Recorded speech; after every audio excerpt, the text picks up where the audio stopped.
Okay राजा बेटा, आज आज से स्टार्ट करने जा रहे हैं वेरिएशन एंड एवोल्यूशन। ठीक है, इंट्रोडक्शन बॉयज। अच्छा, हमने बेटा यूनिट जो था that is what's called the inheritance वही चल रहा है। इसमें जेनेटिक्स वाला पोर्शन जो है वो हमने एंड कर दिया। अब हम स्टार्ट करने जा रहे हैं वेरिएशन एंड एवोल्यूशन। एवोल्यूशन की बात करते हैं। देखें, एवोल्यूशन जब भी हम पढ़ते हैं ना, थोड़े से कंट्रोवर्शियल पॉइंट है ये, लेकिन मैं आप समझाने की कोशिश करूंगा कि आपको समझ में आए अच्छे से। एवोल्यूशन का मतलब ये होता है कि अच्छी सी अच्छी फॉर्म का डेवलप करना। एक्सक्यूज मी राजा बेटा, दोनों कानों से सुनिए बातें। अच्छी सी अच्छी फॉर्म्स का डेवलप करना। एवोल्यूशन का मतलब ये होता है कि आप जीन पूल के लेवल पर स्टडी करें, जो आपको डिफरेंसेस दिखेंगे उसे हम एवोल्यूशन कहते हैं। अब जीन पूल क्या होता है? जीन पूल का मतलब sum total of all the allele present in a giving population. Mirpur खास के जितने भी इंसान है ना, सबके जीन को मिला करके एक हाइपोथेटिकल सिचुएशन हम कह देते हैं कि उसे हम जीन पूल कहेंगे। उस जीन पूल के लेवल पर जो चेंजेस होंगे ना, that is what is called the evolution. Evolution यही नहीं होता कि बंदर, ओरेंगुटन, चिंपैंजी, मैन ये सब रिलेटेड है, ये एवोल्यूशन नहीं होता।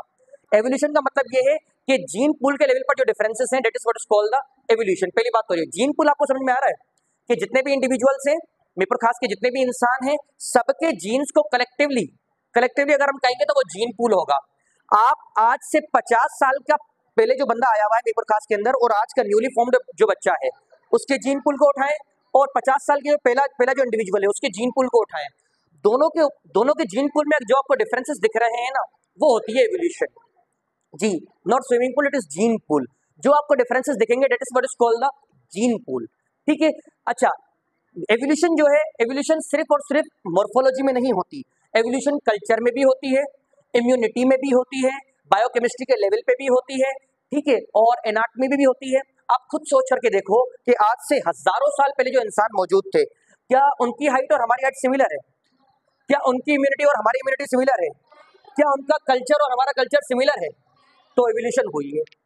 तो इसका मतलब एवोल्यूशन हुई है। एवोल्यूशन का मतलब ये होता है कि जीन पूल के लेवल पर जो चेंजेस हैं, जी इसे हम एवोल्यूशन कहते हैं। एवोल्यूशन में कॉन्सेप्ट आता है बायोजेनेसिस, यानी लाइफ की ओरिजिन किस तरीके से हुई, वो आपको समझाने की कोशिश करता हूँ। ठीक है, लाइफ की जो ओरिजिनेशन है, इसके लिए अलग अलग पॉइंट्स हैं। हमारे पास जो रिलीजियस थॉट भी है और साइंटिफिक थॉट भी है। रिलीजियस थॉट के लिए थ्योरी है, that is what is called the special creation theory. Special creation theory के अकॉर्डिंग कि जितनी भी चीजें हैं वो किसी सुपर नेचुरल पावर ने क्रिएट की हैं। ठीक है, गॉड ने क्रिएट की हैं। गॉड ने ही इंसानों को बनाया है, गॉड ने नॉन लिविंग थिंग्स, पहाड़, माउंटेन वगैरह जो भी चीजें हैं सब गॉड ने बनाई हैं। स्पेशल थ्योरी के सपोर्टर हैं फादर सोरेस एक पादरी थे जो इनके सपोर्टर रहे। इसके बाद साइड बाय साइड हमारे पास दूसरे कॉन्सेप्ट भी हैं, एवोल्यूशनरी कॉन्सेप्ट, वो इन थ्योरी के थोड़ा अगेंस्ट है। देखिए, स्पेशल थ्योरी जो है ये रिलीजियस थॉट है। रिलीजियस थॉट जो होते हैं उनको ना आप डिस्प्रूव कर सकते हो ना प्रूव कर सकते हो, उनकी इंपॉर्टेंस अपनी जगह पर रहेगी। लेकिन एवोल्यूशनरी थॉट ऐसे हैं कि लाइफ, कुछ थॉट कहते हैं कि लाइफ नॉन लिविंग थिंग से आई है। एबायोजेनेसिस का जो कॉन्सेप्ट है, एबायोजेनेसिस का मतलब लाइफ जो है वो स्पॉन्टेनियसली नॉन लिविंग थिंग से अराइज हुई है। इसके मानने वाले कुछ साइंटिस्ट है, वो कहते थे भाई बारिश होगी लाइफ आ जाएगी, कहीं पे डंक गोबर होगा मेढक निकल आएंगे, और जो है कि बारिश बरसेगी तो नए नए जो है कि मेढक वगैरह चीजें बन जाएंगी, बारिश आएगी तो पानी आ वेल तो ये कॉन्सेप्ट उनका था। एक साइंटिस्ट तो बड़ा एक कदम आगे चले गए, उन्होंने रेट बनाने की रेसिपी भी दे दी। एक साइंटिस्ट थे वॉन हम्बोल्ट, उन्होंने रेट बनाने की रेसिपी दे दी। उन्होंने कहा कि भाई आप एक काम करें, एक बड़ा सा पॉट लें, बर्तन लें, उसमें अनाज के दाने भर दें, जी हाँ अनाज के दाने भर दें, पसीने से भीगी हुई एक खराब सी शर्ट उसके अंदर डाल दें। ठीक है, shirt drains into the sweat, keep into this pot, pot के अंदर रखें। 21 दिन के बाद भाई चूहे तैयार हो जाएंगे। और हैरानी की बात, चूहे बने। लेकिन ये जो कॉन्सेप्ट वो कह रहे थे उनसे चूहे नहीं बने थे। आप खुद सोच करके देखो, जहां अनाज होगा और आपने इतनी गंदी वहां पर शर्ट रखी हुई है, चूहे नहीं आएंगे वहां पर चूहे आएंगे। तो ये कॉन्सेप्ट उन्होंने दिया था, बाद में गलत हुआ ये कॉन्सेप्ट। आए थे उन्होंने कहा कि भाई पॉट का ढक्कन बंद मत करना, तो भाई पॉट का ढक्कन भी तो बंद करो ना, पॉट का ढक्कन भी तो बंद करो। तो वहां पे उनका कॉन्सेप्ट गलत हो गया। दूसरा कॉन्सेप्ट है बायोजेनेसिस का। बायोजेनेसिस बायोजेनेसिस कहता है कि लाइफ से ही लाइफ आई है। पहले सिंगल सेल बना होगा, उस सिंगल सेल से मल्टी सेलुलर ऑर्गेनिज्म, ठीक है, इस तरीके से लाइफ ना इवॉल्व हुई है।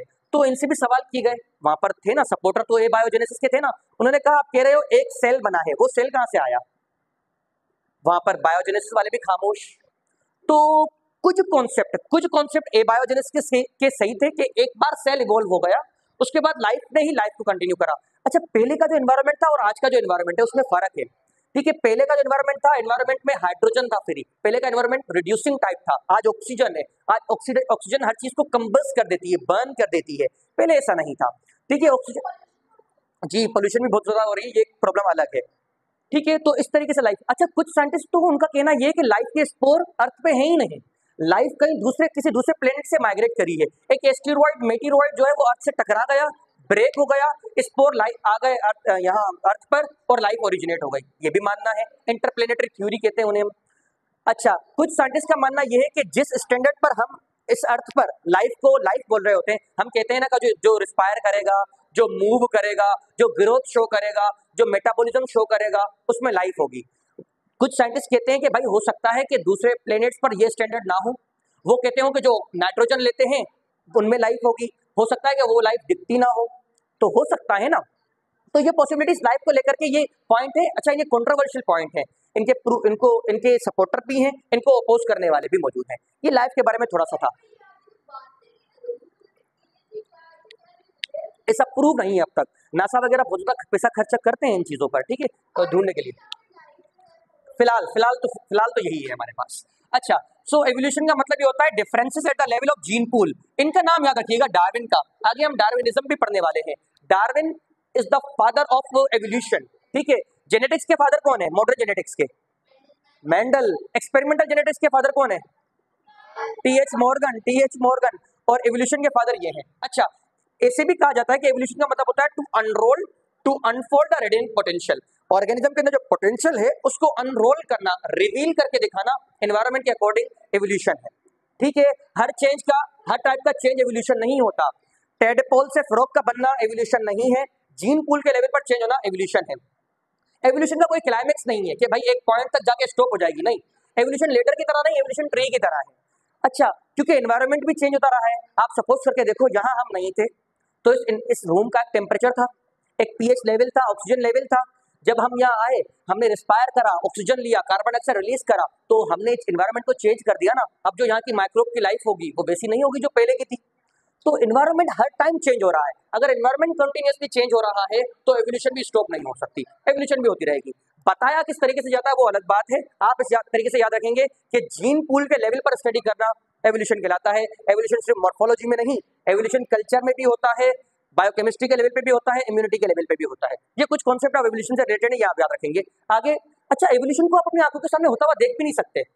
अगर आप चाहें कि हाथी की कुछ जनरेशन आप स्टडी करके एवोल्यूशन देखें, आप नहीं देख सकते। इंसान का अपना ही लाइफ स्पेन नहीं है कि वो एक हाथी की 3-4 जनरेशन स्टडी कर सके।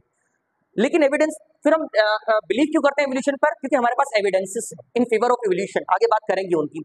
उन एविडेंसेस की बेसिस पर हम एवोल्यूशन पर बिलीव कर रहे होते हैं। ठीक है, ये कॉन्सेप्ट थोड़ा सा एवोल्यूशन के बारे में था। वेरिएशंस को देखते हैं। Variation, smaller differences among the member of same species. Same species के जो मेंबर हैं उनमें जो डिफरेंसेस हैं, that is what is called the variation. बेटा स्पीशी बता सकते हो आप? जी, मॉर्फोलॉजिकली ऑर्गेनिज्म जिनमें ये एबिलिटी हो कि वो आपस में इंटरब्रीड करके फर्टाइल टाइप के ऑफस्प्रिंग प्रोड्यूस करें। देखें, अलग अलग स्पीशी में तो डिफरेंस होगा, कैट और डॉग में डिफरेंस होगा, कैट और ह्यूमन में डिफरेंस होगा, डॉग और ह्यूमन में डिफरेंस होगा, लेकिन इंसानों की अपनी ही स्पीशी के अंदर जो डिफरेंसेस है ना, वो वेरिएशंस होती हैं। अच्छा, वेरिएशंस, जी हाइब्रिड, मैंने क्या कहा? इंटरब्रीड करके फर्टाइल ऑफस्प्रिंग प्रोड्यूस करें, लाजमी है। देखें, जो हाइब्रिड जो है ना, हाइब्रिड आगे फर्टाइल नहीं है, हाइब्रिड इनफर्टाइल है। हम लॉइन और टाइगर से लाइगर हासिल कर लेते हैं, लेकिन लाइगर कोई बच्चा नहीं पैदा कर सकता आगे, वो इनफर्टाइल स्टेराइल है। स्पीशी की बेस्ट डेफिनेशन यही है, वो इंडिविजुअल जो कि मॉर्फोलॉजिकली सिमिलर हो, इंटरब्रीड करके ऑफस्प्रिंग जो लाए वो भी फर्टाइल होने चाहिए, वो भी आगे जनरेशन लाए फिर नहीं। लाइगर स्टेराइल है। इसी तरीके से एक्सक्यूज मी, हम जो है कि डोंकी और हॉर्स से हनी हासिल कर लेते हैं, लेकिन हनी जो है इनफर्टाइल है। हम जो है कि डोंकी से और हॉर्स से आगे म्यूल हासिल कर लेते हैं, लेकिन वो स्टेराइल है, फायदा नहीं। नेचर ने अलग अलग लेवल पर जो है डिफरेंसेस रखे हुए हैं, ठीक है। आ रही है बात, आगे वो पढ़ते हैं। वेरिएशन, वेरिएशन की ये फॉलोइंग टाइप्स हैं। वेरिएशन तक कोई सवाल? चले, एनवायरमेंटल वेरिएशन समझते हैं। एनवायरमेंटल वेरिएशन क्या होता है? एनवायरमेंटल वेरिएशन ऐसे काइंड के वेरिएशन जो कि एनवायरमेंट के फैक्टर की वजह से आए हों, जो कि एनवायरमेंट के फैक्टर की वजह से आए हों, वो एनवायरमेंटल वेरिएशंस हैं। मैं आपको टाइप्स बता रहा हूं वेरिएशन की। एनवायरमेंटल वेरिएशन ऐसी काइंड की वेरिएशन, ऐसे काइंड के फर्क जो कि एनवायरमेंटल फैक्टर की वजह से आए। किसी इंसान का एक्सीडेंट हो जाए, हाथ वगैरह लॉस हो जाए, तो वो एनवायरमेंटल वेरिएशंस हैं। इनहेरिटेबल वेरिएशन ऐसी काइंड की वेरिएशन जो कि जो इनहेरिटेंस की वजह से हो, यानी जब जब आपस में गैमीट फ्यूज हो रहे होते हैं, गैमीट्स मेल गैमीट स्पर्म और एग आपस में फ्यूज हो रहे होते हैं, तो इस स्पर्म की फॉर्मेशन और एग की फॉर्मेशन के टाइम पर मियोसिस होती है। मियोसिस के टाइम पर इनमें फर्क आ जाते हैं, वेरिएशन आ जाती है। ये लाजमी नहीं होता कि जो ऑफस्प्रिंग आ रहे हैं किसी पेरेंट के, वो अपने पेरेंट जैसे हों, उनमें डिफरेंसेस होते हैं जीन के लेवल पर। ऐसे काइंड के वेरिएशन को इनहेरिटेबल वेरिएशन कहते हैं। फिर से बताता हूँ कि जो ऑफस्प्रिंग होते हैं, ऑफस्प्रिंग और पेरेंट्स में भी फर्क होते हैं जीन के लेवल पर। हम बिल्कुल अलाइक नहीं होते, अपने पेरेंट्स जैसे नहीं होते, ठीक, कुछ चीजें सिमिलर होती हैं। ये जो वेरिएशन है वो इनहेरिटेबल वेरिएशन है। दूसरी है कंटिन्यूअस वेरिएशन, मतलब जो वेरिएशन परसिस्ट करेंगी है ना, पॉपुलेशन टू पॉपुलेशन, उन वेरिएशन को होना ही है, उन्हें हम कंटिन्यूअस वेरिएशन कहते हैं। जैसे से फॉर एग्जांपल जैसे मैंने आपको कहा कि हम अपने पेरेंट्स जैसे नहीं होते, ठीक है, मियोसिस की वजह से ये वेरिएशन है, तो ये कंटिन्यूअस वेरिएशन ही जरूर हो, ठीक है। कंटिन्यूअस वेरिएशन इनहेरिटेबल वेरिएशन में ज्यादा डिफरेंस नहीं, चलती रही है वेरिएशन, इनका कोई फायदा नुकसान ना हो, उन्हें कंटिन्यूअस वेरिएशन कहते हैं। डिसकंटिन्यूअस वेरिएशन बहुत ही इंपॉर्टेंट फैक्टर है, ये समझते हैं। डिसकंटिन्यूअस वेरिएशन जो कि वेरिएशन हो ना, लेकिन सडनली अपीयर हो जाए, ठीक है। देखिए इंसानों में पूंछ नहीं होती, लेकिन कुछ बेबी ऐसे होते हैं जिनमें पूंछ लगी हुई होती है, एटाविज्म कहते हैं। आप जरूर चेक करिएगा, एटाविज्म कहते हैं जी। इंसानों में जो है कि जो हमारी बॉडी पर ज्यादा हेयर नहीं होते, लेकिन कुछ ऐसे इंसान होते हैं जिनकी फेस वगैरह पर बहुत ज्यादा हेयर आ जाते हैं, ठीक है। इंसानों के केनाइन टीथ जो है ना, वो ज्यादा डेवलप नहीं होते, वो छोटे होते हैं। लेकिन कुछ इंसान ऐसे होते हैं जिनके केनाइन टीथ बाहर की तरफ निकले हुए होते हैं, मेरे भी थोड़े से हैं, थोड़े से जी। तो ये एटाविज्म है, ये एंसेस्टर में कैरेक्टरिस्टिक थी, हर ऑर्गेनिज्म में नहीं होती, लेकिन समटाइम अपीयर हो जाती है क्योंकि जीन के लेवल पर इंफॉर्मेशन मौजूद है, ठीक है। हमारे कान की ये जो लोब है ना, एयर पिंडा की लोब, ये सेपरेट होती है, लेकिन समटाइम किसी के इंसान में जुड़ी हुई होती है। अच्छा चले, टंग समटाइम बच्चों की रोल हुई हुई होती है। चले, ये कुछ ऐसी वेरिएशन जो कि कंटिन्यूअस ना हो, डिसकंटिन्यूअस जी, ये बड़ी नेमत है अल्लाह पाक, ये बड़ी नेमत है, इसे इन्हें हम डिसकंटिन्यूअस वेरिएशन कहते हैं। तो आज के लेक्चर में हमारे पास इतना ही था। नहीं, ये जीन के लेवल पर आप इनको नेगलेक्ट नहीं कर सकते जी। कुछ इंसान अपने कान मूव कर सकते हैं, नॉर्मली हमारे एयर पिन्ना जो है, यूरिकुलर मसल, ये वेस्टिजियल है, इनको मूव नहीं कर सकते, लेकिन कुछ इंसान बाय प्रैक्टिस इसको मूव कर सकते हैं, ये भी एक फैक्टर है। कान या वही तो कह रहा हूँ, हो सकता है ना, ये एटाविस्टिक फैक्टर है, डिसकंटिन्यूअस वेरिएशन से दूसरे जानवर जो है वो अपने हिला सकते हैं। आज के लिए हमारे पास इतना ही था, अब आपसे मुलाकात होगी नेक्स्ट लेक्चर में जी। आपको